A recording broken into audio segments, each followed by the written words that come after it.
France और Germany की यह बहुत बड़ी तैयारी है मिसाइल शील्ड जूल का निर्माण और रूसी हमलों को रोकने के लिए कैसे यह मिसाइल शील्ड तैयार की गई है, यही एक और बड़ी खबर है। क्योंकि अब रूस का बढ़ता खतरा कैसे नेटो और अमेरिका की टेंशन बढ़ा रहा है और नेटो की फिलहाल किस स्तर पर बड़ी तैयारियां कहां हो चुकी हैं, इस बारे में डिटेल इंफॉर्मेशन कई बार हमने आपके सामने रखी है। आज एक बड़ी खबर उस जूल शील्ड को लेकर आई है जो एक और रूस के बढ़ते खतरे के बीच बड़ी तैयारी मानी जा रही है और ऐसे में नेटो और अमेरिका की मदद क्या इसमें ली जाएगी, क्योंकि एक बड़ी बात यह है कि अब नेटो और अमेरिका की किसी तरीके से कोई मदद इस शील्ड की तैयारी में नहीं ली जाएगी और फ्रांस जर्मनी का ये एयर स्पेस सुरक्षित कैसे किया जाएगा, यही डिटेल इंफॉर्मेशन आपके सामने। फिलहाल खबर क्या है, फ्रांस जर्मनी को रूस से खतरा है और ऐसे में मिलकर मिसाइल शील्ड जूल की तैयारी को लेकर यह खबर है। बड़ी बात यह है कि एयर डिफेंस के तौर पर इसका इस्तेमाल किया जा सकता है और यूरोप के दूसरे देश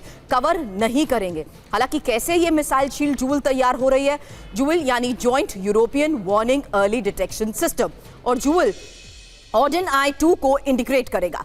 ग्राउंड रडार सैटेलाइट सिग्नल्स को जोड़ा जाएगा। नेटो और नोराड अमेरिकी सिस्टम से ये अलग होगा।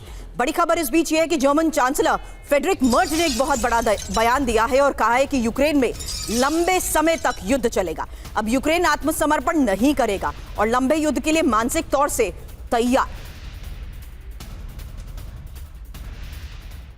तो नेटो और यूरोप के एक्सपर्ट्स ये कह रहे हैं कि युद्ध 5 साल तक चलेगा। आखिर इसकी वजह क्या है, पुतिन चाहते क्या है, यही इंफॉर्मेशन। फिलहाल पुतिन के दिमाग में क्या है, पुतिन के रणनीतिकार सीजफायर नहीं चाहते। युद्ध लंबा चला तो यूक्रेनी फोर्स पस्त हो जाएगी, हथियार की कमी झेल रहे यूक्रेन पर प्रहार भी आसान होगा और रूसी सेना को कम से कम नुकसान होगा।